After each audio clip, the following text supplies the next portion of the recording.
I'm right now at 99% in Israel. I could run for prime minister. So maybe after I do this, I'll go to Israel, run for prime minister. I had a poll this morning. I'm 99%. So that's the. The president of the United States bragging about his popularity in a foreign country. I'm 99% in Israel. Unmentioned is the fact that he's 35% in the United States. 35% support from Americans, the people he pledged to represent, to fight for, whose side he promised to take in every conflict, foreign and domestic. And yet there he is, bragging about how popular he is in a foreign country.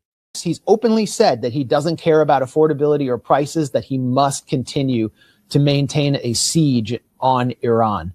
So this is it. I mean, this is the only meaning of Donald Trump, is his fealty to Likudnik billionaires who control him and represent Israel as the main driving issue in the Republican Party, to the point where they're actually trying to make Israel the main cultural issue among the Christian right voters, which are the most tightly organized bloc, making it more important to them than even abortion or, the gays. And this is highly significant, and it will define the Republican Party going forward. But isn't a backlash to the Zionist dominance of American politics slowly building and growing here in the U.S.? Don't you feel that?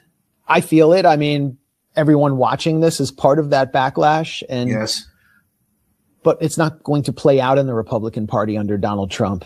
I would have come out sooner, but I had to call my opponent and concede, and it took a while to find Ed Galrein in Tel Aviv.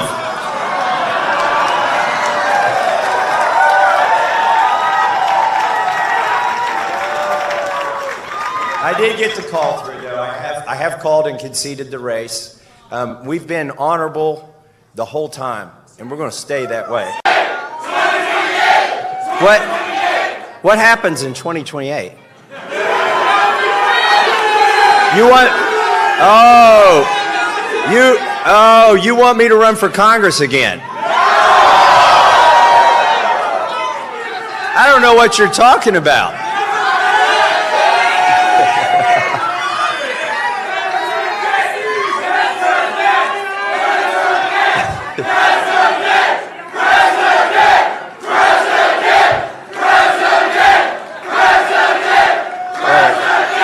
All right, well, you made a compelling argument. You spoke your piece, but I need a medical margarita right now. And we'll talk about it later.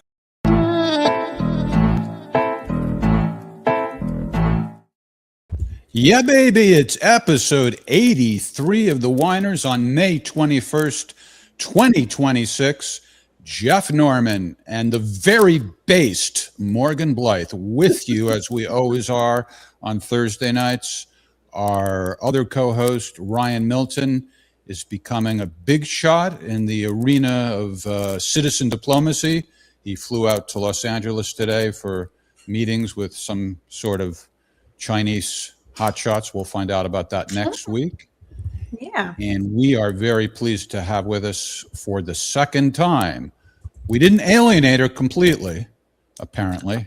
And here she is, Mel Witte, also known as Village Crazy Lady. I love that nickname so much. I might just steal it and call myself the Village Crazy Lady. Would you object? No, I feel like all of my friends online, they're with me. We're all the Village Crazy people because we are sometimes just screaming into the void, right? Right. Yeah. That's right, so I have your permission. I don't want to create any Brandon confusion or anything. No. There's a couple. Somebody took it and did the Village Crazy dude, and I love it. I'm like, thank you. I'm glad. How about the bearded lady? The bearded crazy lady. Yeah. I'm still up for grabs, right? Well, I'm so happy to have you back on, Mel. Last time, yes, thank you. I was like months ago, and I had to get off early. But we were talking about some really, really interesting things. You're so knowledgeable about like campaign finances, getting into the nitty gritty of where they're spending this money. I saw that you were doing a lot on Ted Cruz recently, which insane. But we want to talk about Thomas Massie. Of course. Well, yeah. let's talk about what we're drinking first. Would that be all right? Yeah. Yes. Are you consuming wine or any sort of adult beverage, Melvin? May I call you Melvin? Yes. Go for it. Yeah. Right. Yeah. Just not Michelle. Everybody wants to call me Michelle, which is very weird because Mel is definitely not short for Michelle. So I get Michelle and Melanie a lot, even though it's Melissa. So I don't know. It's funny because nobody in my real life calls me Mel. It like separates me from like my online life and my offline life. What do they pretty call you, funny. Melissa? Mm-hmm. Yeah, everybody calls me Melissa. Yeah, and my mom calls me Miss. Yeah. Oh, okay, and I'm the only one who's going to call you Melvin. That's okay. That's true. Yeah, it'll be yours. It's all yours, Jeff. Yeah. So what you drinking, Melvin? I'm drinking same thing I was drinking last time, which is rum and Diet Dr. Pepper, which is my drink. Yeah. Okay. You freshened up the glass though since the last time? I did. Last time that we talked, it was right before Lent, and so yeah, I had a full 6 weeks off, and then whenever Lent ends, it's always I don't know. I don't drink that much to begin with, but yeah, it's always a little bit like getting back in, and I'll pour a strong one, and then I'm like, whew, it's been a while. So All right. What do you drink? Morgan doesn't always drink wine, but she did last week, and it looks like you might be doing it again. Is that right? I'm doing it again. It's the same wine. So that shows how much I drink. So same bottle? Same bottle of wine, yes. Oh, and you have you tasted it already? Yeah. It's been sitting around for a week, and it's fine. You guys, I don't know I am not that knowledgeable about wine. And Ryan and Jeff they take it to the extreme. You can see. Yeah. Look, if you're happy with it, I'm not going to talk you into being unhappy. All right. It's still good. Right. What kind is it? So it's a Cabernet 1924. Yeah. Okay. Yeah. And I'm guessing that's California. Yeah. I don't know. The answer's on. Right. Yeah. You don't. Foreign cabs are never named things like 1924. Yeah, that has California written all over it, literally and figuratively. You guys caught me. Yes. No, California makes good wine. I'm not bashing California. Oh, I know. Good. I don't really know. I'm not knowledgeable about wine to say like that it's a bad wine versus a good wine. I know Ryan and Jeff. Okay. They take. Well, Ryan is really the connoisseur. I'm still learning. All I know is I enjoy it immensely. And speaking of California, this is a California Pinot Noir called Bread and Butter. And so far, so good. Now, last week, Morgan got a little bit buzzed, and I won't say it's a problem on the show, but a little bit of an issue between Ryan and I. We've talked about, boy, we'd love it if Morgan were to fully embrace the wine aspect of the show. Oh, yeah. Yeah, that has been a reoccurring thing. Yeah. I don't know. I should mention that this is, by the way, the North Carolina podcast mafia tonight. All three of us are from North Carolina. Yes. Are either of you familiar with the bluegrass and country and western scene at all in our neck of the woods? Well, we're not in the exact same neck, but North Carolina has. I mean, I know of the music genre, but I don't know if there's. Yeah. Right. No. Well, there's a guy in Wilmington who's kind of a legend named Skeeter Adams, who I met recently. And I was telling him about how pleased we were with you consuming wine last week and, how we hope that you'll continue. And he was so moved by the story that he wrote a song. I'd like to play it for you.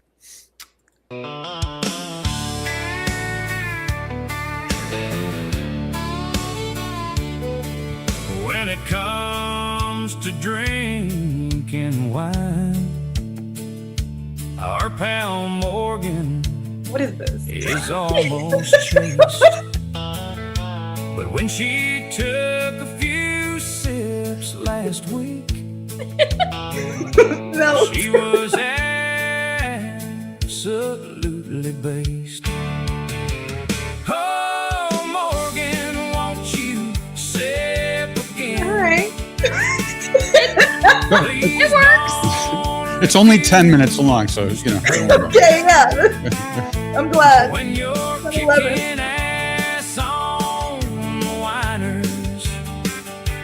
shouldn't be sober as a judge. All right, one more verse. Oh, Morgan, let's uncork and unwind Big finish. and indulge in a glass of wine. You are always a charming delight. But when you're buzzed, you really shine. I like it, Morgan. I've never had anybody write a song about me, especially not drinking. Now that I know you crave it, Mel, I'll write you a song, or I'll ask Skeeter Adams to do it even better. Yeah. Oh my yeah. gosh. Thank you, Jeff. Yes. That's what we call creative peer pressure. I like it. I like it. You don't actually, never actually had anybody try to entice me to drink more. Everyone's like, could you set it down, please? I go from bass to bitch real quick. Right, yeah. That's a great slogan. I From walk base too. to bitch. All right, well, let's turn our attention to the issues in the news. In the opening, we saw a video clip with Tucker Carlson, who made a good point that on one hand, we have all this, I guess younger voters are indicating they're fed up with Zionism. But at the same time, Trump obviously still has a lot of influence. And I think he has around a 90% success rate when he goes after an opponent or somebody who becomes an opponent of his. So I don't know. I guess that's sort of a dichotomy. Do you have any take on that, Mel? I mean, I guess I'm thinking maybe we're on some sort of a trajectory, which is to say that at the moment, Trump has all this influence. But if you listen to not the 200 people at a campaign event, really tells us what's going on throughout America. But is there the beginning of something big going on with Massie? Could he be the president? Could he be the president? Well, 2028, no. 2032, perhaps. Right now, the Republican Party, so, you need two things to become president. The most important is you need money. And the second most important is you need a base. I think he has the small forming of a base. But Massie, the thing about Massie is that a lot of his politics are libertarian, which doesn't appeal to, there's a very niche group of people in this country. It's probably about 10% of the population that really can identify with those politics and really come out for them. They don't sell strong with the Republican base as a whole. I'm not a libertarian. I actually don't subscribe to a lot of libertarian policies, but money-wise is the big thing, right? Because it costs a lot of money to run a successful presidential campaign, and you have to get people to back you on that. Now, you can run a successful, campaign for Congress. Before the last two cycles, Massie was averaging like $200,000 to $300,000 in campaign. He'd raise it and spend it. It didn't cost him that much because he had a very safe seat. He just had to worry about primary challengers, and he never really had any because he's very popular. But he struggled to raise the $6 million that he did. He had to work really, really, really hard at it, and it still wasn't enough. So I'm just being very realistic. Unfortunately, as far as Thomas Massie goes, I think he could be Congress again. I think he could give somebody a really good run for their money in the Senate, which, of course, won't be at least for another 6 years. I think that he could do a good, I hate to say it, I don't know if this is something that he'll want to do, like podcast circuit or whatnot, but you actually do need those people there. You have to spread your ideas and whatnot. But going forward, unfortunately, it's actually going to be more about beating the establishment than it is about electing, these kind of newer candidates like Massie, who is a very ideological one. Beating the establishment by what means? I am at this point. I'm not gonna lie. I tried not to black pill on Tuesday. Hard, right? Yeah, it was pretty rough because I was like, "F it, burn the bitch to the ground." I am a burn the GOP to the ground person. Now, it is not salvageable. It is a wholly corrupt entity, as is the Democrat Party. 100%. They're both awful. I'm not a Democrat though, so I can't influence anything that they do. They, I don't concern myself with them very often. And because I already don't vote for them. So what else am I going to do? But, I'm a registered Republican, so I go for them. And at this point, the Republican Party is so unbelievably corrupt. In my opinion, it is worse than the Democrat Party right now. Yeah. Oh, yeah. Yeah. When you look at their campaign finance, which is what I do, I spend so much time in campaign finance filings. Democrats, people are always saying, why don't you do Democrats like you do Republicans? Because I break down the campaign finance filings. The most important thing people need to understand is the fact that Democrats don't waste money the way Republicans do. They just don't. You go into, even when you find real, just grotesque spending, like Bernie Sanders right now is the #1 spender of money for the 2030 Senate race, right? He's probably not going to run because he's already 83. He's going to be 84 each year. God willing, he's not going to run. Although Chuck Grassley certainly did. So it's not like it's out of the realm of possibilities, but he's spent $11 million in, because he just won re-election. So he spent $11 million in 2020, the first 15 months of this cycle, which is a obscene amount of money. Is that for is basically the fight the oligarchy? What could we kind of allude to? It is. I take a lot of issues with that because I think it should, I think it's a pretty clear violation of campaign finance because he's not actually running. He's spending obscene amounts of money to run these things, which really should be funded by the DNC because he's pushing Democrat candidates across the country. He's not running for re-election in the state of Vermont, which is what he raises funds for via his Friends of Bernie Sanders campaign. So that should be illegal.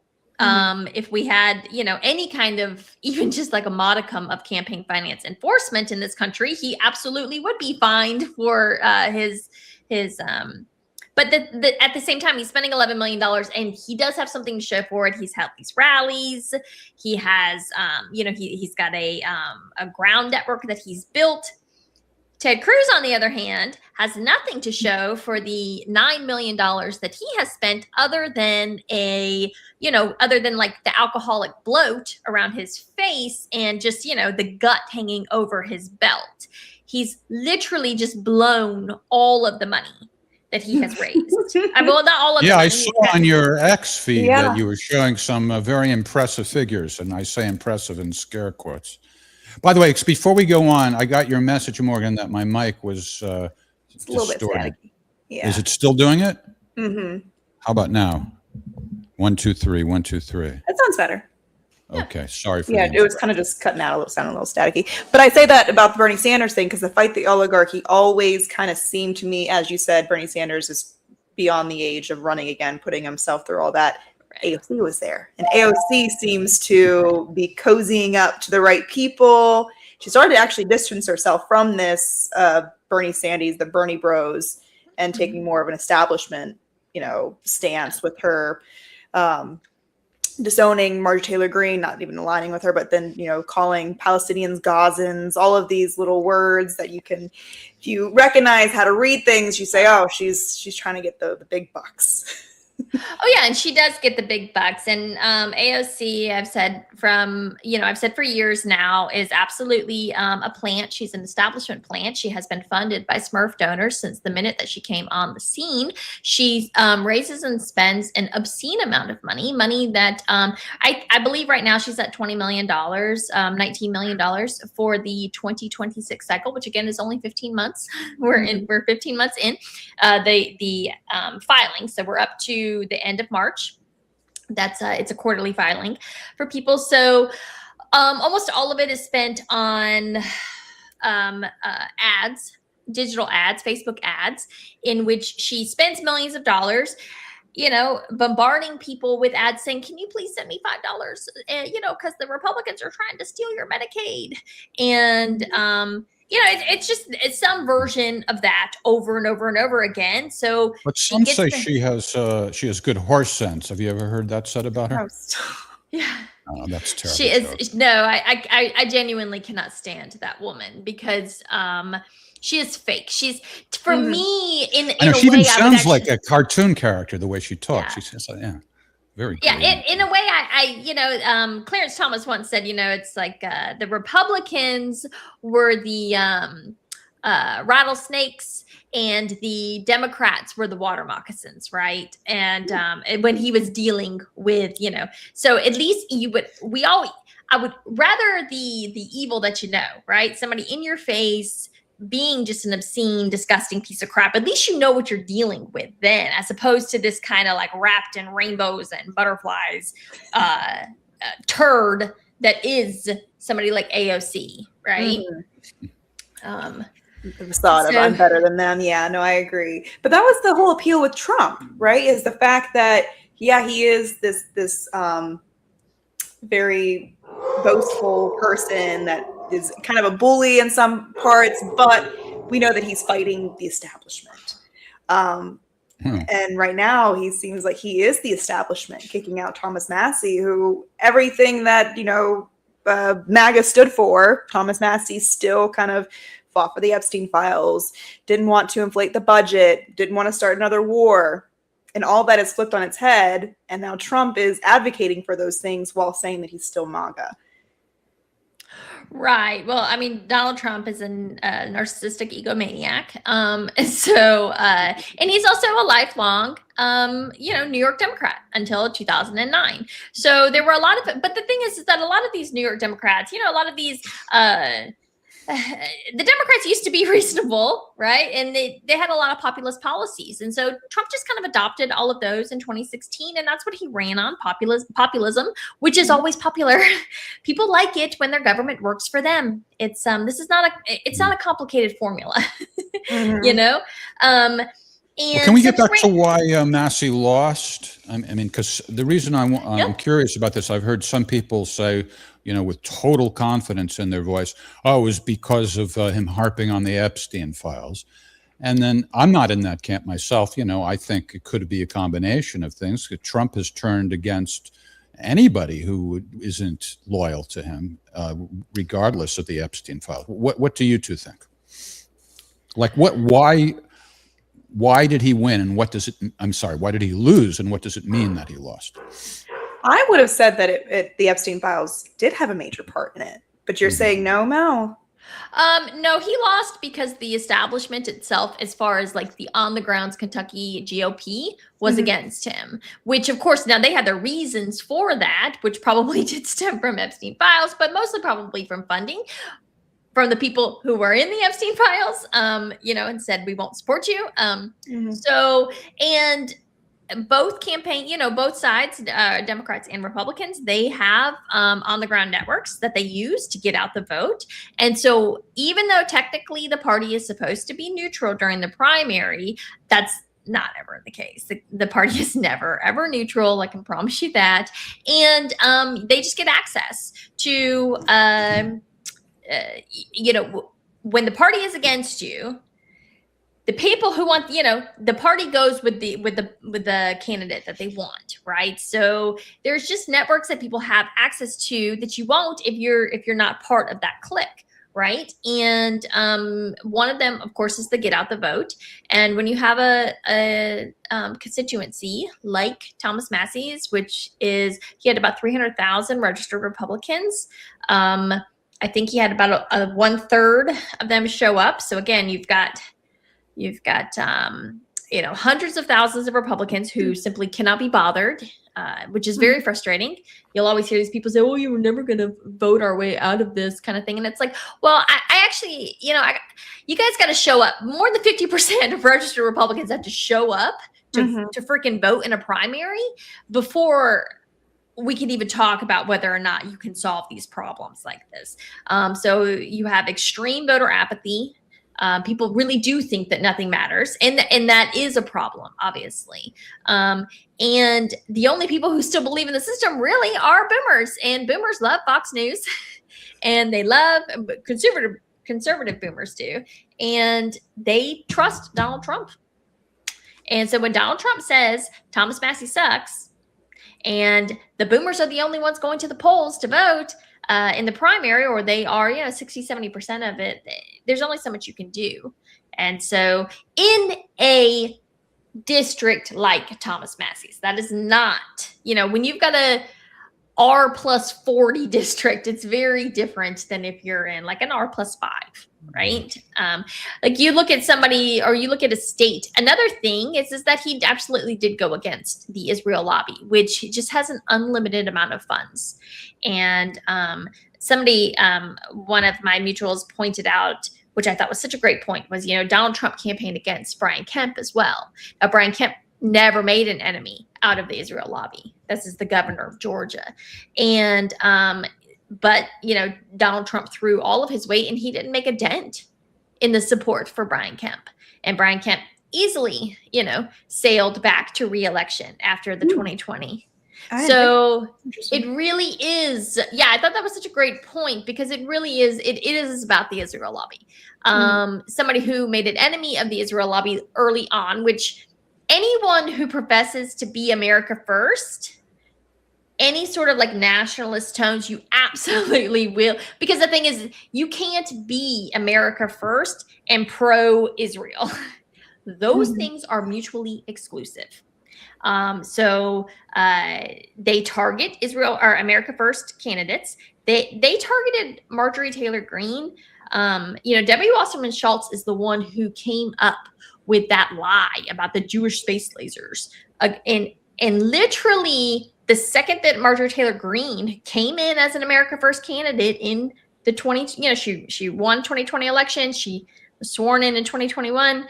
She was attacked immediately by Debbie Wasserman Schultz, called an anti-Semite, branded an anti-Semite. They drug this poor woman through hell because they said that she had said that Jews had space lasers, which is so nuts, because I tracked down the Facebook post, and she said nothing like that. Literally, she said nothing like that at all. It was a total lie. I cannot express to you. The first time I found that, I was like, holy crap. No, there has to be more than this. Nope. She accurately described something that was backed by the Rothschild, but because she said Rothschild's bank, boom, Jews. Right. And but it was a energy, so they had these like solar things up in the sky that were like sucking down, they were collecting the sun's rays, and then they were beaming the energy down to like a transponder that like collected the energy.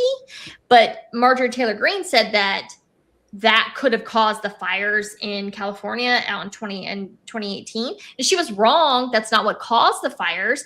But she didn't say anything about Jewish space lasers. Like, that's not a thing. Like, she literally didn't say it. And it didn't matter. You want the truth or a good story? Come on, man. Right. Yeah. I didn't know that's where it originated from. We have James Lee in the back of the studio. We're going to bring him on. We have a surprise for our audience. James Lee, the great independent journalist, kicking ass on YouTube. Getting the big interviews, the gets, as Barbara Walters used to say. How you getting the guests? You just being fantastic? Is that how you're getting all these great guests? No, I'm insider connections. No, I'm just kidding. I have no connections. I don't even know what you're referring to. Are you talking about? What are you talking? Oh, Thomas Massie. Well, Morgan was rattling off a list of names earlier that you've been interviewing lately. Joe Kent, for example. Who else did you say? Well, he's Lauren a psyop. Boebert, I heard he's a psyop. Lauren Boebert. We could discuss that later. Yeah. Discuss what later? Joe Kent. But All right. what's your take on space lasers, James? The Jewish ones or the non-Jewish ones? But Mel, I had no idea that's where it originated from. I had heard that, and I thought that was like it was too ridiculous to be true, kind of thing. So I was just like, okay, like there's probably like some element of truth. Like she might have said something somewhere, but like that's ridiculous. Right. Well, the thing that she was describing was very real, but she never said Jewish space. But they took it and they ran with it, and they stripped this woman of her committees. Right? Mm-hmm. They branded her an anti-Semite. The Republicans, of course, did not back her at all because she had become the target. And they made her go to a Chabad Lubavitch community center for re-education camp in Brooklyn. James has a great phrase for that. It's the humiliation ritual. Yeah, they did. That's a great phrase, yeah. They That absolutely particular sector of people, they believe that was the Messiah, right? The bottom of it. The Rebbe, they have a Rebbe that they believe was some do. So I don't know. I'm a Christian, so I just dismiss all of that as nonsense. Unapologetically, but so I would, but I think she was intimidated. I don't think she knew. It takes a little while. That can be very overwhelming, especially when you're not an anti-Semite, when you don't have any hate in your heart and you're like, oh my God, I can't imagine the pressure that came down on her over that. And I was so angry when I came across this and I finally found, and this is why I always tell people, do not ever, ever, ever delete your posts. If it pops off and people are getting pissed, never delete it. Okay, because then if you do, they get to frame what you said the way they want to, right? And so for the longest time, she said Jewish space lasers. And because she had deleted the post and I had to literally dig to find it, it was like, well, what can we do? It's already in, it was always in a now deleted. Well, hold on. I think I post. have a solution to that problem. Just take a screenshot of it, which could actually be advantageous because then you set them up to make a false accusation and then you zing them with the receipts, as the kids call it. They're calling me a boomer in the audience, but here I am using a phrase like receipts. And what did I say before? Based. I've got my finger on the pulse of today's youth culture. You look tired, James. You look like you've seen some shit this week. Oh, I mean, I wish. Okay, so that's my bad because I need to look more alive over here. Because I am tired. I'm not gonna lie, but I need to present. I'm on. Okay. No, I mean not tired like a weary soul tired. It was a long week for you guys, wasn't it? Yeah, because a lot of us were down in Kentucky leading up to the election on Tuesday. And there was just a lot going on every single day. We were doing interviews, we were posting content. It was like a whole day thing. And I think added on top of that, I think, we were pretty overtly supportive of his campaign. So when he didn't win, a lot of us were like, okay, we need to regroup. Let's figure out what happened here and what we should do going forward. And what was your assessment? Oh, I'm sorry. I'm acting what was your assessment? No, you're fine. Yeah. Go ahead. What was your assessment on why he lost? Because I said when you don't have the backing of the actual establishment, it is just an uphill dredge, right? And not just that you don't have the backing of the establishment. The establishment is backing someone else, right? So obviously a lot of people online have been talking about ballots. They're talking about mail-in ballots. They're talking about, wow, there's so many more people who voted in this one. Like, what's going on? Everything fishy, or things might look fishy. And I'm not going to discount, I think part of the rigging, I don't think is like at the polls. I don't think they rigged the ballots. This is my personal take being on the ground there. I think they hit Massie very, very hard for an extended period of time. I think 3 to 6 months of just constant barrage on TV, mailers just saying, fire Massie. Massie is anti-Trump. Massie is blocking the Trump agenda. Fire Massie. They didn't even know, a lot of them, who the other guy was. That was the name of the other candidate was almost not in any of the advertising, the negative advertising. It was just hammering Massie for being bad with Trump. And from talking to a lot of people down there, Trump is still extremely popular. And so a lot of folks, because Massie has been there for a very long time, I think since 2012, if I remember correctly. So a lot of them are like, yeah, I like Massie, but you know, he doesn't have the support of Trump, and that's very, very important to me. So I think ultimately that is what happened. It's like you go to the ballot box, you have no idea who the other guy is. Just says, don't vote for Massie. There's only 2 people on the ballot, so you just go with the other person. A lot of people. I wasn't at the polling site, but one of my friends, Zach, he was there and he was asking people. A lot of people didn't really even know who the other guy was, just voted for the other guy, pronounced his name wrong. Some cited the ad where they presented or they insinuated Massie has been in a threesome situation with AOC and Ilhan Omar with like a deep fake. They saw that and said, I don't like that he's cheating on his wife. Some people were saying that Massie's too old, even though Massie's 55, the other guy is 68. 70 something, yeah. Yeah, so it was a lot of misinformation. I think, and I think maybe, I think Thomas Massie ran a very clean campaign. He never did negative ads because you can hit the other guy pretty hard. Because I was doing some research. Ed Galrain, he actually, I think, what do you call it? Unregistered from the Republican Party when Trump was elected. He was one of those never Trump guys. So he unregistered when Trump was elected and only re-registered, I think, a couple years ago to the Republican Party. And he also has a lot of, I think, personal issues, scandals, wife at work, stuff like that. So I think the campaign, I totally respect the way they ran their campaign. It was very above the belt. It was just pro Massie ads the whole time that they ran, and they never hit the other guy at all. So I think you mentioned that Trump is still popular, and based on some of the election results and how he's influencing these elections, it would seem to be the case. Do you think that these polls that say his approval rating is now hovering around the 30% mark might be wrong or just not that indicative of his popularity? Well, I think the 30% is probably accurate because I don't know what poll you're referring to, but it probably includes Democrats and independents. I think Trump has pretty much lost those groups of people, but I think within the MAGA base, we're talking about Northern Kentucky. This is very rural, suburban area. They're still like, if you talk about the demographics of this primary, it's just like a bunch of old people who watch Fox News and Newsmax going to the polls.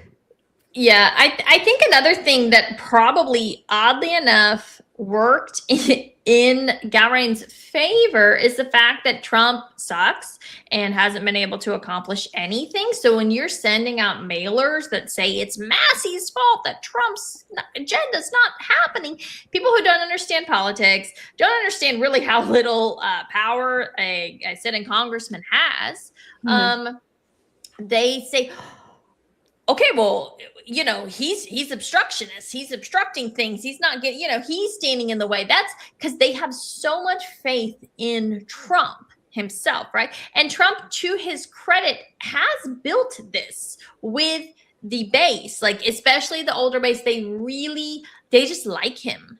And, I had a lot of thoughts on that, but it doesn't actually matter because it doesn't change the fact. It doesn't matter why they like him. They do, and you have to acknowledge that. And it's very hard to go against it, right? Unless you can absolutely, because again, we got to remember, Trump voters have been attacked since 2016. If you supported Trump, you were called everything from a Nazi to a racist to KKK, all of the things. People are really dug in on him Yeah, for yeah. a lot. And I say this as a 3-time Trump voter. It's not like I'm like, I wasn't. Now I am. When he betrayed me, when he spit in my face and told me to go F myself on very basic things like, hey, don't start any wars. Like didn't the bar's down here.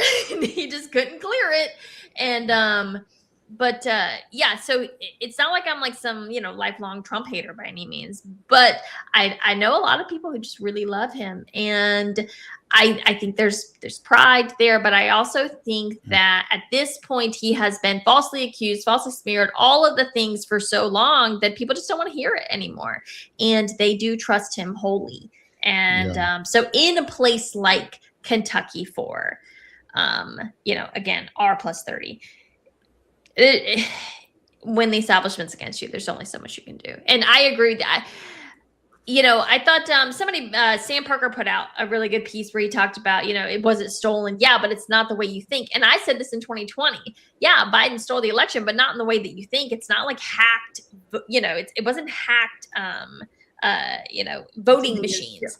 It was this obscene amount of money being pumped in just the right places, because it's Moneyball politics. 2016 taught us that this is all Moneyball elections. So you don't have to win the whole country. You only need to win certain districts, certain precincts, all of the things. And they got really smart with it. And yeah, they learned. So I don't know how we overcome that.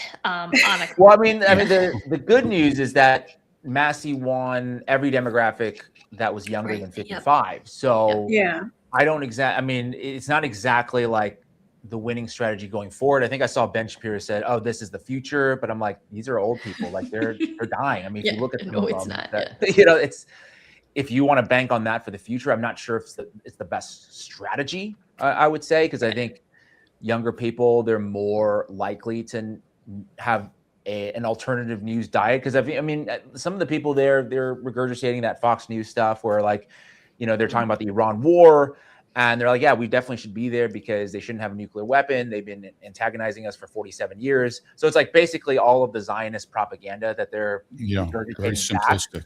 So it's very challenging if that's all you listen to like make the nuanced argument of like, well, have they ever attacked us? Like we're, constantly, we're surrounding them with all our military bases. Israel's provoking them all the time. So all that stuff is really difficult when the message has been the same. Well, maybe the price of gas will make a difference with people like that. What do you think? It's possible. I think that would take a little longer because then they rolled out the short-term pain, long-term gain thing. That is a thing. As much as like I scoff at that sort of work, just based on the people I was talking to, because I was, at a bar, I was like, this is the best place to talk to people. And even though they voted for Massie in the past, they were very, very uncomfortable with his splitting off from Trump. They're like, hey, nobody's really with him anymore. So even though in the past I would have voted for him, now things have changed. How useful was it for you to go to Kentucky? I mean, obviously, for the election results, probably not useful at all. I think we've learned that alternative media is still, even though we can drive the views online, because I think a few of my videos, on Instagram had over 1 million views, that kind of thing. It gets the national conversation going. But when I was there, I was kind of concerned. I was like, hey, what's your ground game operation here? Like, do you have people door knocking? Like, what is that looking like? Because ultimately you need to get people to go to the polls. And that's like the most difficult part, especially in a closed primary situation. A lot of independents there were disenfranchised. So you're counting on registered Republicans and turning them out. I think that was an uphill battle. You were able to assess the ground game. Is there anything else that you were able to ascertain that maybe you would not have unless you had gone there? Well, I think going there, I think it was helpful to just talk to the people because, we're kind of in an online bubble. We think that we know how people would react to certain things. When I was there talking to folks, it was like, okay, it's a little bit different than I imagined. I think I was a bit surprised by how popular Trump still was, given the war, given the Epstein files and these kinds of things that we care a lot about. But for them, it's just like, that's our guy. So we are always going to go with our guy, because I think in that area, the Democrats, the brand is like so toxic there. It's like, even if Trump is literally, shitting the bed, and he's like, whatever. The alternative still sounds worse. Right. Yeah. And number one, I would say do not discount the work you guys did. I do think that you did make a big difference. I absolutely 100% do. It was actually a little closer than I thought it was going to be. I always kept a brave face, but I've been in county and district politics. I know exactly how this machine works, and I knew what Massie was up against. And so I knew I wasn't super hopeful. And, I think what the end result was like 7,000 votes, I believe was the split, which is really kind of phenomenal. And I do think that it had an absolutely huge impact. So I would not discount you, even though he lost. I'm telling you, it has spread so far. It's wild. I have people who don't even talk politics really in my personal life messaging me. They're so angry about this because they just like Thomas Massie, because a lot of people like libertarians. It's so funny. Everyone's like, oh, don't you? And I'm like, actually, I don't like libertarians that much. I'm like an actual conservative for the most part. But regardless, so I absolutely think that you guys did make a big difference. And I think it's really important. You guys did such a good job too, to me, like really just kind of humanizing and making it cool to like look at what they're doing, what's going on. People didn't even know about some of the stuff like door knocking. Like, it's crazy. Most people have never had somebody knock on their door. Like, it actually had, in poll after poll after poll shows that when you do have contact with someone from the campaign, it makes a difference in how. So if I had a critique, I would just say, Massie, who I know didn't coordinate with you guys, I know you guys didn't coordinate, it was all organic on your part, probably should have maybe invited people out a couple weeks prior, right? When we could have switched up some it was very last minute. It was literally like a week before. Tiffany Cianci, who's an amazing human being. She just said, "Hey, we're doing this." Like, she actually did, to clarify, like, she did coordinate with the Massie campaign, so it was with their campaign staff. It was a lot of it. They didn't pay for anything, right? No, it was not paid for by the campaign. Yeah. It was organic in the sense that, like, we all paid our own way to be there. Nobody did any paid advertising. Like, we weren't paid to say like we like Thomas Massie, that kind of thing. But well, I can tell you that nobody that endorsed Ed Galrain did it for free. Okay. Well, I don't know if anybody endorsed. There's nobody that endorsed, because it didn't matter who that guy was. Most people did not know who Ed Galrain was, what he stood for. There is no policy there. It's just the other guy on the list. I bet, I mean, if they were smart and, looking back, they would have ran a third Republican. I think it would have really confused people. Like, okay, fire Massie, but now we have two other guys. So we're going to go with here. Yeah. Well, and that's just one other person. That's the other tell that the whole party was behind this, and that there wasn't another candidate, right? So because of course that would have split the vote. So that's how you know. Again, so did they cheat? No, but did they cheat? Yes, right? Because there was coordination. If this were if this were organic, and there was just actual real resistance within the district to Thomas Massie, you would have had 4 or 5 people on that ballot, which is what we see up and down, all over the country, right? Which always splits the vote, right? And so that was another tell. There were, I mean, in these closed door meetings that we had with Thomas, he was talking about how, they basically blacklisted him from the Republican establishment, in that, not even pollsters were allowed to work with him. He had to, with the pollsters that he hired, they had to keep it white label. They couldn't say who the pollster was, because they had previous pollsters who had been essentially threatened to say, if you continue to work with Thomas Massie, you will not be working with any other Republican campaigns. So I think there were 1 or 2 that basically said, sorry, I can't work with you. And then finally, it's basically a hidden pollster. Nobody knew who it was, and they couldn't issue polling data in like a substantial way. In that, okay, this is. I'm glad you said that. I'm about to burn these to the ground right here. What's happening? I love it. I love it when you get row. Hey, before James, I know exactly who he's talking about too. Yep. Okay. Before James joined us, I think the implication here was that we're pro Massie, but James has said it explicitly. Can I ask each of you to say it a little bit more explicitly, how much you like him and why, or where you stand? And maybe we should talk a little bit about the role of independent journalists who reveal their biases, James did, but still do a good job presenting the truth. I was a fan of Massie. I guess I'm naive. I expected the election to go differently. I thought that he had the support, how previous elections had gone down. I thought that it was actually going to shock AIPAC and the Trump support, but I was wrong. So what do you like about him? I mean, the stances that he took on, you know, not inflating the budget, no more wars, the Epstein files, all that, you know, I thought was very principled and I respected. Okay. How about Mel and James? I like Massie. I don't love him. I don't love any politician, to be quite honest with you. But some of his stances, like for me, if I did love a politician, it would be Marjorie Taylor Greene, because I do feel like, you know, when she came out and she against Israel, I really appreciated the fact that she really humanized the war. I appreciated the fact that she advocated for Palestinians, for the cause. It wasn't just a strictly like a fiscal, like, no, we can't support this because, you know, I need you to appeal to the human sense that this war is wrong, this genocide is wrong, bombing babies is wrong, starving children is wrong, starving moms and dads is wrong. And I get it that Thomas Massie is, you know, just not like that. That's not his thing. But that's my thing. That's what appeals to me, right? So I felt like he could have done a better job there. And it was very frustrating to me to just have this opposition as sort of this like fiscal thing, because for me, it actually is a moral question, right?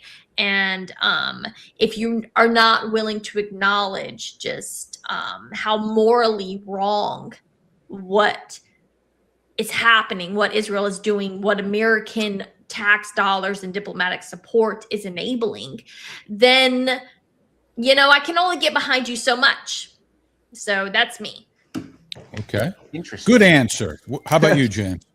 Well, I mean, MTG, I think it was very powerful for her to take that anti-war stance and humanize Palestinians, as you say, Mel. But I'm not a big fan of hers just because of the congressional stock trading. She traded so many stocks while she was in Congress. And I think her resigning had a huge impact on this race, because that meant AIPAC and the Israel lobby could focus solely on getting Thomas Massie out. If she would have fought in her re-election campaign, they would have had to probably split some of the money and some of the resources around. I think it would have made it a more challenging fight, because there would be two big fights. So I think I'm not as big on MTG. I think for me, I think Thomas Massie, he always, I think what I respect about him is that he says, you know, I think he does what he says he's going to do. So if he's against increasing the budget, even though, let's say, the bill did this that he liked, he said, well, this is going to increase the budget. This is against my principle, right? He has that debt clock that he wears all the time. If it's going to increase that, I'm not going to be for it.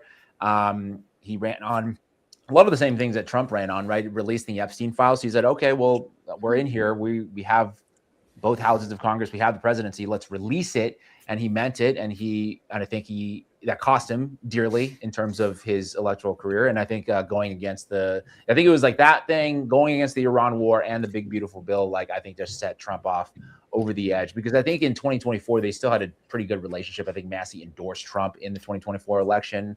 And I think vice versa. So it was really Massie's follow through that I appreciated, because I think that's kind of rare in politics, in that you see somebody just do what they say they're going to do. Right. Well, Yeah, I like him for the same reason, but can I say one thing I don't like at all about him? And that is his obsession with the Epstein files and the way he keeps talking as if he knows about people who should be prosecuted, when he apparently doesn't really have any reason to take that position.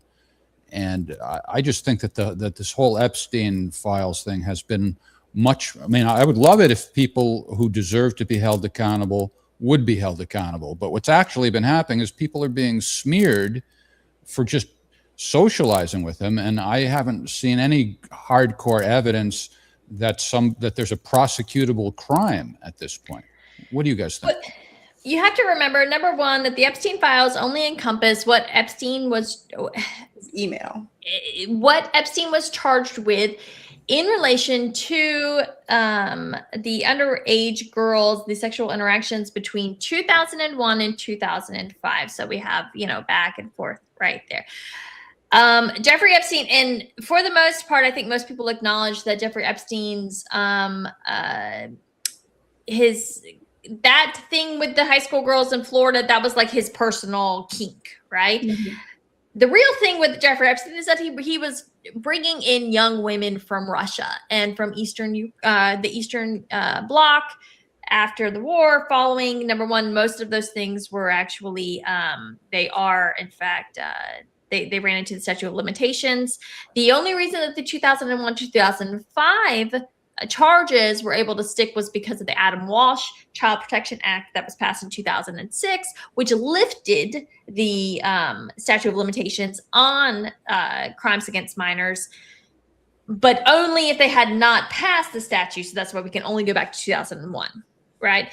But nobody ever talks about the trafficking of the young girls from the Ukraine or from Eastern Europe, which includes Ukraine, Russia, all of the things. People have talked about it, but when they do, they get into trouble. Not in trouble, sometimes they die. And then very often, like we have the Zampoli guy, who is one of Trump's advisors right now. His former partner was a model who was trafficked from Brazil. She's actually got deported. She was detained by Donald Trump, thrown into an ICE facility, and now she's been deported to Brazil. And, she has tried to report on it, but that's where most of the sex trafficking came from, was this modeling agency that Jeffrey Epstein ran into, and it's never been investigated by the feds. So I think everybody knows what he was doing, because you don't get that kind of a deal. That's one of Michael Tracy and I have gone back and forth. I get very angry with Michael Tracy. Everyone knows I do not like Michael Tracy. And that Jeffrey Epstein and his associates, both known and unknown, were given the deal of the century. Nobody's ever been given a deal the way that they were given a deal, from total immunity and prosecution for, Jeffrey, in exchange for Jeffrey Epstein serving, 12 hours a day for, I think it was like 12 months in jail in a local county jail. But no, there are real crimes. If you go into them, you can tell. We know, like Leon Black. I think somebody did it was, what's his name? Senator out of Wisconsin, Ron, the name is escaping me right now. I'm sorry. No, Ron something. What's Leon Black's crime, and why do you think he committed it? Leon Black paid Jeffrey Epstein $150 million for quote unquote estate planning, which is obscene. That's not what he was paying for. It's obscene and it's suspicious, but I'm not hearing a crime being described. Well, of course not, because nothing's been. No, I'm not hearing it by you. What do you suspect is the crime that is being ignored? Well, obviously he was paying for something, and it wasn't estate planning. It's not just him. It's the guy. Something illegal. Something that cannot be spoken. And I get it. People are saying, well, you got a lot of suspicion and whatnot, but yeah, actually I do. Yeah, but Epstein is dead, or let's say unavailable, possibly dead. Ghislaine Maxwell is in prison. You mentioned trafficking, and I think money laundering is the only other federal crime that people talk about. But most of these allegations being thrown around about having sex with minors are state crimes. So I don't understand, if people are sincere about wanting to stick up for the victims and hold people accountable, it doesn't make any sense to be clamoring for the Department of Justice to do something. They have no authority to prosecute state crimes. No, if you take a minor across the state line, it is absolutely a federal crime. I know, that's trafficking. Yeah. And maybe somebody besides Maxwell and Epstein trafficked. but there's no reason to assume that. I mean, how many people would they need to be? I don't know that because the pilot of the plane flew minors, that means he's guilty of a crime. But that's not what people are getting at. Yeah. Well, what are you getting at, Mel, when you talk about flying people? Like a Lex Wexner, or they were definitely implicated. They definitely knew what Epstein was doing, and that's still not a crime to know what he's doing. I absolutely think that Jeffrey Epstein was bringing in young women, most of them foreign nationals, under modeling contracts, and he was pimping them out to rich, wealthy men. Right, but Absolutely. that's not, as far as the wealthy men are concerned, you didn't just describe trafficking. They weren't pimping out. They weren't Absolutely, that's trafficking. How? If you bring in young girls from the Eastern Bloc on yeah, but that's what modeling visas? Maxwell and Epstein did. Why do you think? I guess what you you're think saying, Bill Clinton? You think Bill Clinton and Bill Gates were partners in a trafficking operation? No, I think that they absolutely consumed the product that Epstein was offering. Right, and that's a state crime. That's not trafficking. No, but the federal government could help in aiding investigations. Say, hey, so and so, John Doe bought women from Epstein or minors, children from Epstein. Therefore, they need to be prosecuted. But that's not even happening. When Richard Branson is told that Jeffrey Epstein is bringing Russian girls onto his private island that don't have visas, right? And he cuts off all communication, says, you need to call me, right? Epstein is bringing them for sex, and he is consuming. He knows that these women are there in the country illegally. If he's paying for that sex, he's absolutely committing a crime. Yeah, but not trafficking. No, I believe that it is a federal crime to knowingly engage in sex for money with victims of human trafficking. Why wouldn't it be? No, it's a crime to have sex with minors, but that's not trafficking because you theoretically might know that Jeffrey Epstein brought them in from somewhere. So you don't think that the Johns should be prosecuted for? I didn't say they shouldn't be prosecuted. I said if they were to be prosecuted, it would be for state crimes, not trafficking. I'm not making excuses for it. I'm just trying to be accurate about what the crime was versus what it was not. No, that's just incorrect. If you knowingly engage in sex with trafficked women, you are absolutely violating federal law. What federal law? Let me pull it up. Okay. Go ahead and give your opinion. I don't know the law well enough to say whether that's a state jurisdiction or federal jurisdiction. I'm just more coming at it from a moral question of, what this country stands for and whether these people are bad people or good people. And also we've seen the Justice Department used in very, I think, frivolous ways. And so it doesn't make any sense why you would investigate, who's that guy? Whoever did the 80s, 47. Oh, James Comey with the seashells. That's why would you investigate that and not some of these claims that were made in the FBI docket? Mm-hmm. Well, I'm not necessarily against investigating it, but I'm just saying. Do you think the FBI is accurately investigating it to the best of their ability, Jeff? I don't think they've opened any new investigations based on the release of the files. It would not appear that they've thoroughly. I mean, there's all sorts of questions. This whole Epstein thing stinks to high heaven, but that doesn't mean that some of these rich people who apparently had sex with minors were involved in trafficking. And I'm just saying, if people really want to hold them accountable, then be more sensible about it and start clamoring for the state authorities to do something. I don't know. It seems like a little bit. I mean, to me, that sounds. I don't know, Mel. You brought up Michael Tracy. It seems like kind of a Michael Tracy type of argument. Very like. Well, he's correct sometimes. I mean, you can. Why don't you, instead of comparing me to Michael Tracy, I'm much sexier than he is, by the way. I won't cry too much that you compared me to him, but I mean, what's the flaw in the argument other than it reminds you of Michael Tracy? I think it's for me at least, it's what the FBI, what the administration has promised to do, right? FBI, Kash Patel went in and he said, I'm going to prosecute everybody. We're going to round up all the criminals. And he goes in there and he says, I can't find anybody. And if you ask him one more time, and Massie talked about this, we had a conversation, and he was like, I don't think he read the files. He literally did not read the files. So then he opened no new investigations.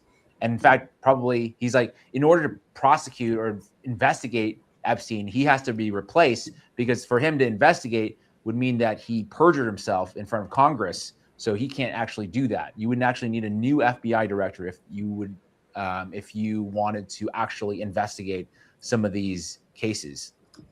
Yeah. Well, you could criticize Pam Bondi too for making claims that were never followed through on, and I would totally agree. Well, and she got blasted for that. I think she unfortunately wasn't loyal enough, I guess, to Trump, because I guess she tipped off what's that guy's name, Eric Swalwell, and then was subsequently removed. Yeah, so the federal law, it looks like it traffics. They end up getting targeted for sex trafficking all the same. It says here that federal law has significantly increased with the Department of, the Homeland Security investigations actively targeting the demand side of illicit sex trade to combat sex trafficking. Federal prosecutions of Johns, buyers of commercial sex.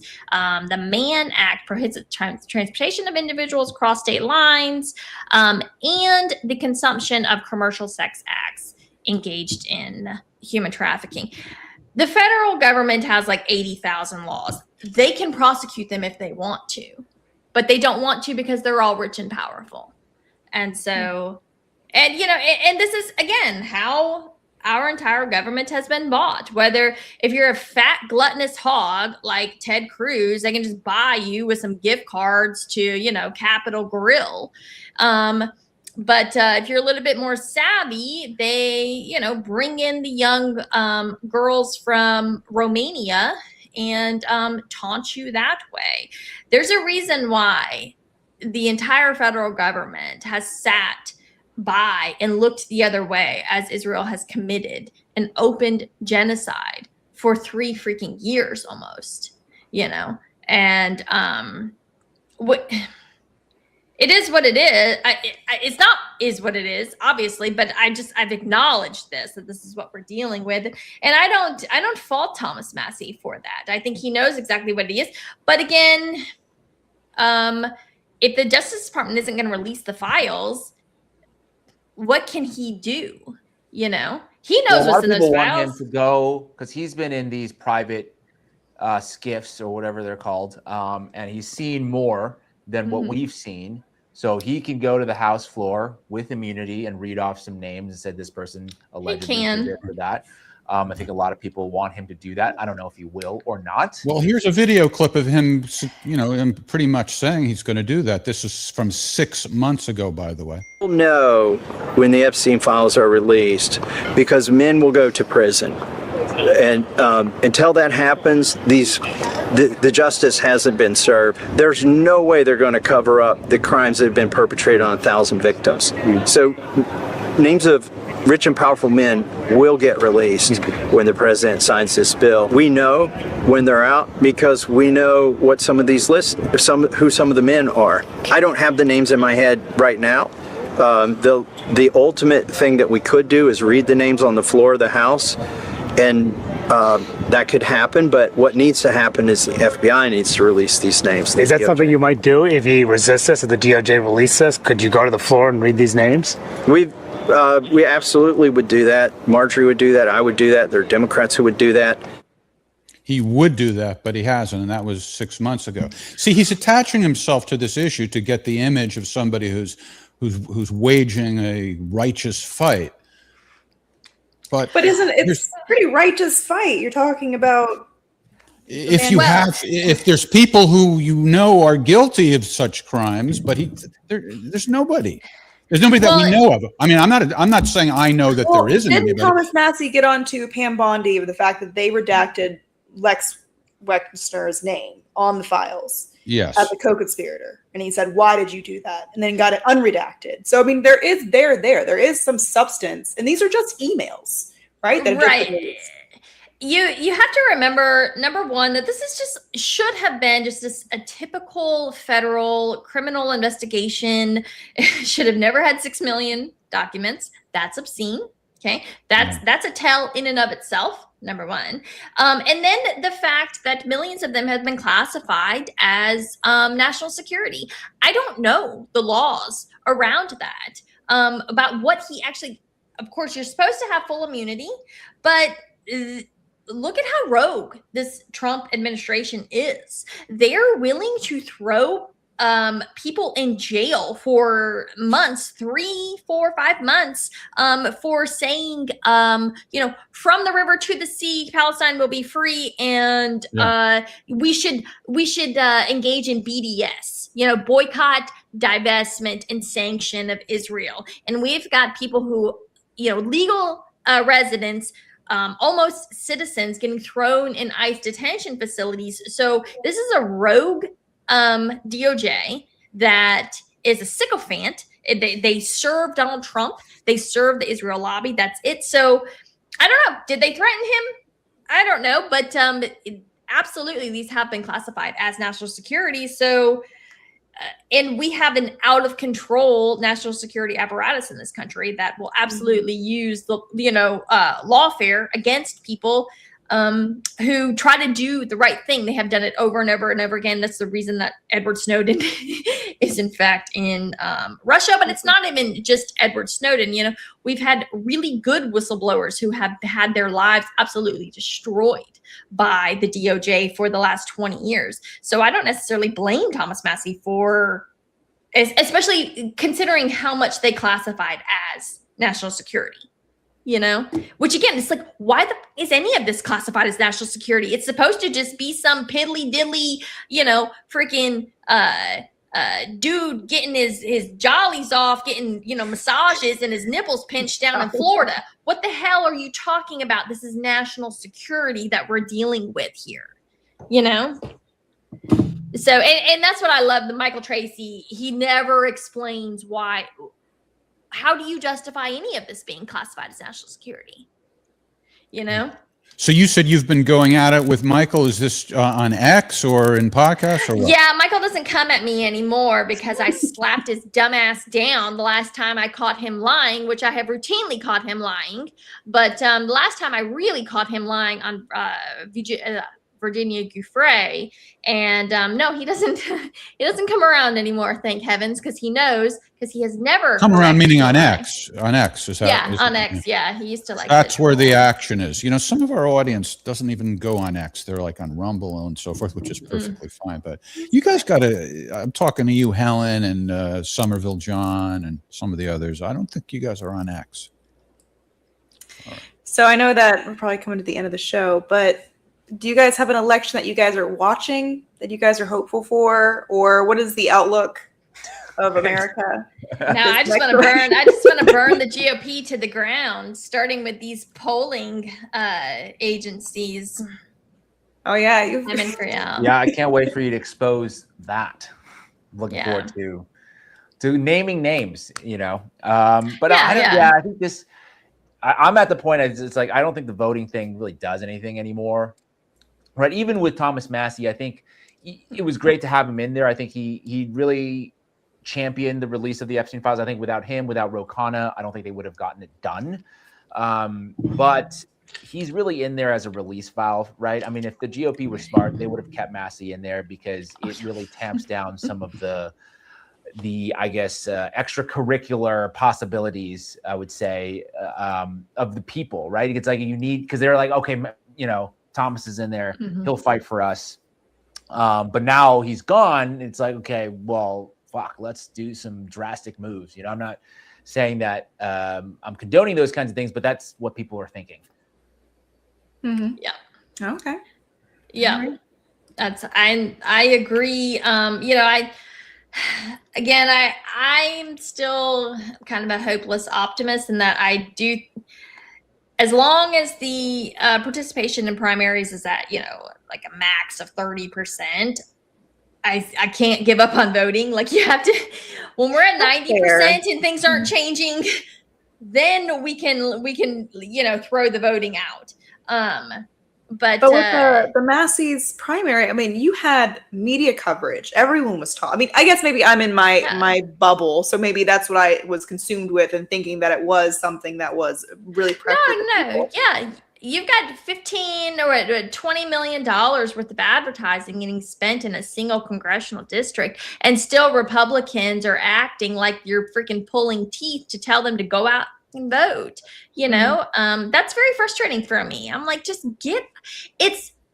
I know that you came in contact. Like, stop acting like it's the biggest, like somebody's asking you to donate a kidney just to go in and freaking cast a ballot, man. It's not that big of a deal. And it's very frustrating when I hear that. You know, everybody's got an excuse about why they can't go vote. And it's like, well, you know, everybody hates the government. But I mean, certainly the disdain for not wanting to go vote. Yeah. What is the point? Like, yeah, but I mean, if you hate the government, then Thomas Massie's definitely like your guy, right? And that's what people would always say. Like, they're like, well, he hasn't done anything in 14 years or something. And I'm like, actually, that's one of his selling points, that he doesn't have a single law. Well, he does have the Epstein Transparency Act. That is his. Right. Yeah. That's yeah, the only thing that he's done was actually make the government freaking, you know, show you a little bit of their cards, show you, you know, some of their cards, but he doesn't have any laws. That's a wonderful thing. I actually want all of my reps to not have a single law attached to their name, because we already have too many laws in this country, you know? So that's definitely a selling point, but, it's really, to me, a humiliation act, or, you know, a humiliation ritual on the part of the Trump supporters, in that, you know, next week, Donald Trump is going to go support Mike Lawler in New York, who is pushing an amnesty bill. So this week we had to oppose Thomas Massie, because he supposedly, you know, voted against ICE and border control and all of these things. And then next week we've got to support Mike Lawler, who supports amnesty. It really is a humiliation ritual for the few that are still backing Trump online. And Lawler's awful. I mean, even on, I think he wanted all awful on everything. He's just terrible at every single issue. Yeah. So, I think he was an anti-Trumper as well. Yeah, he's just a schmuck. He's such a boob, you know? Oh, yeah. Hey, Mel, do you still do Previously Prohibited with Janine Younes? I do. Janine has been appointed as the interim president of the ADC, the American Arab Defamation Council, and she is very busy. Poor baby. She is extremely busy. They had craziness going on there, so it's getting all so hopefully we're going to start up with, you know, middle of June is when we're going to start again, and we will be able to hopefully tell you all about this, because it is a very wild story. But okay. Well, I saw the interview that you and Janine did with, I forgot his name, but it was some attorney a few months ago. Len Goodman. Yes, Len Goodman. It was about the sweetheart deal that Epstein got years ago. And lest you think that I'm a complete Michael Tracy clone, let me just say that I thought that was a very interesting, valuable, informative interview.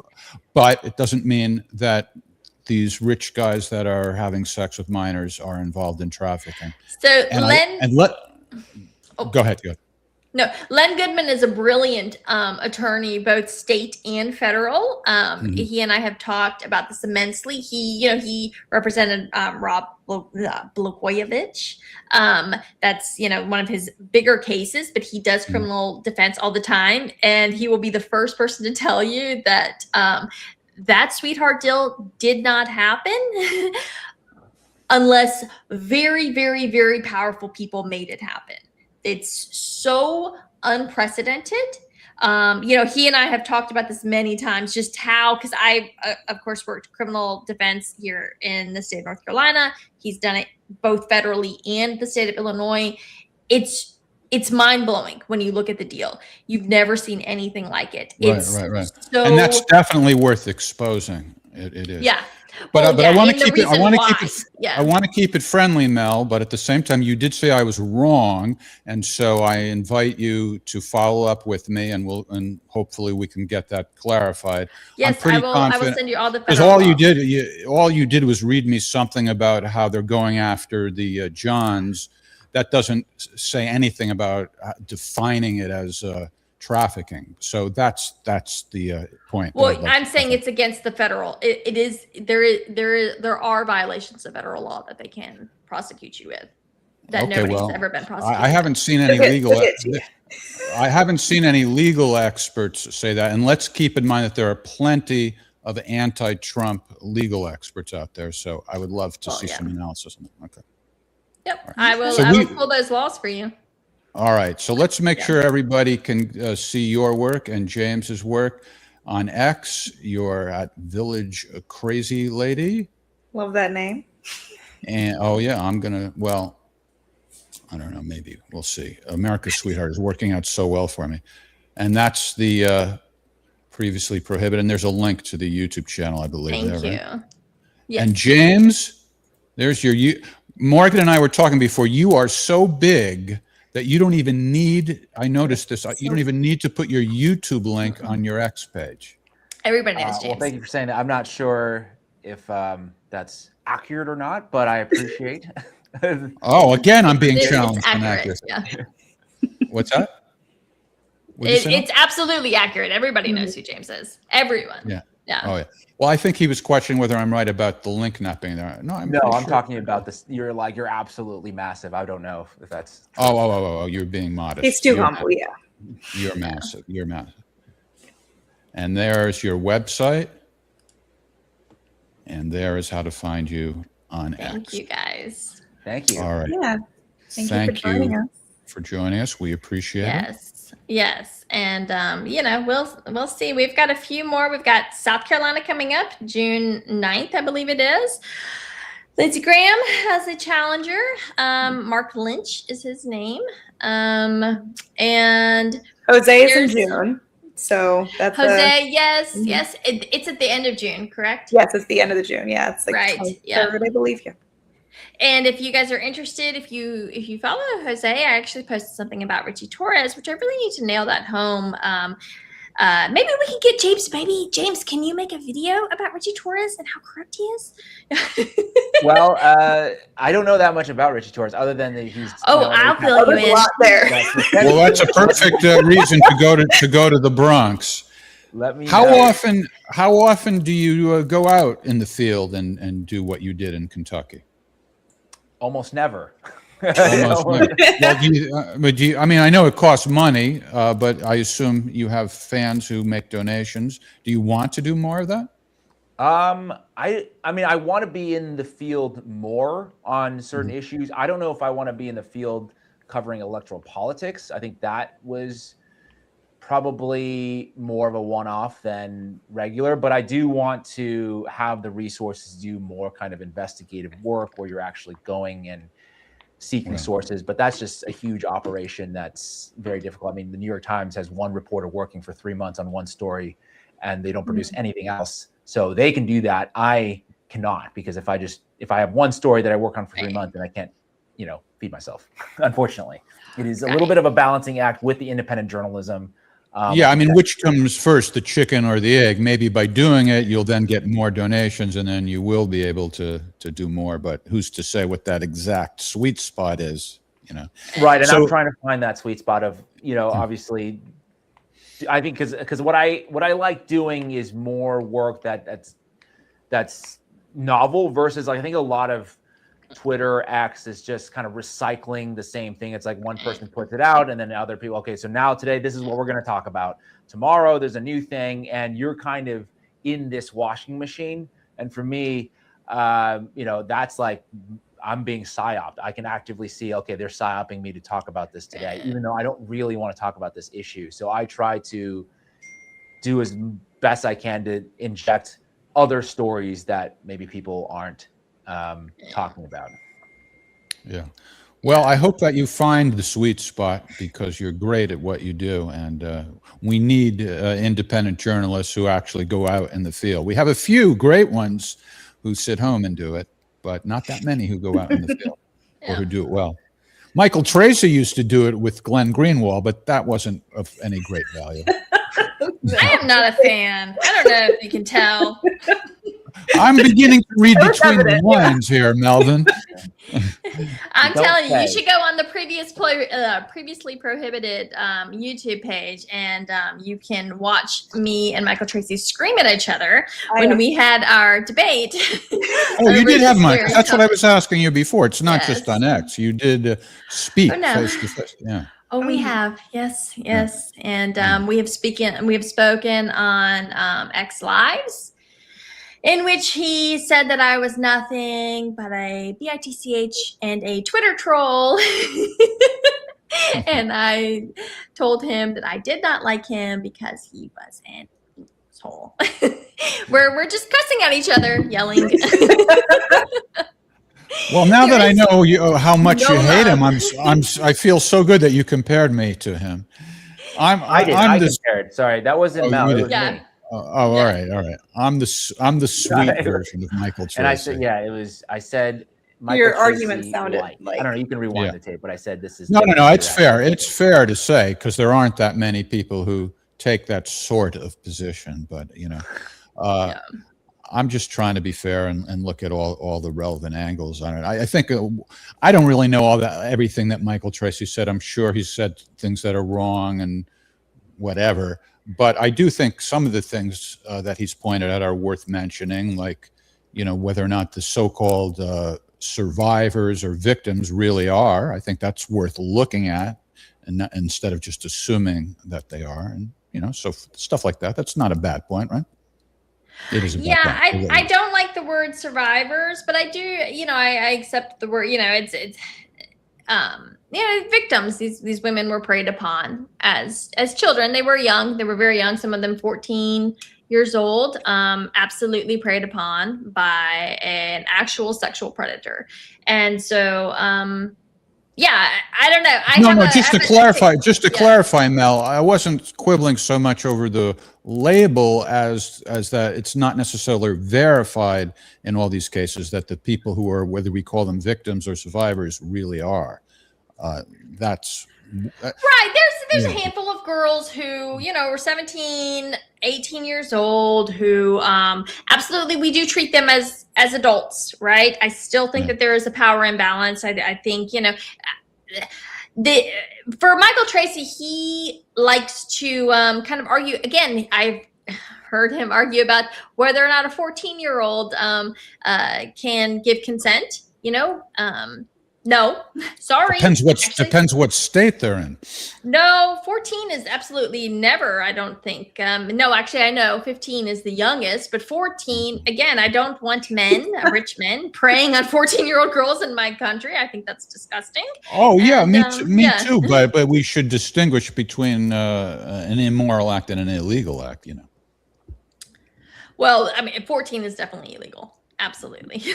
And as far as the federal law goes, it's 100% illegal until you're 18.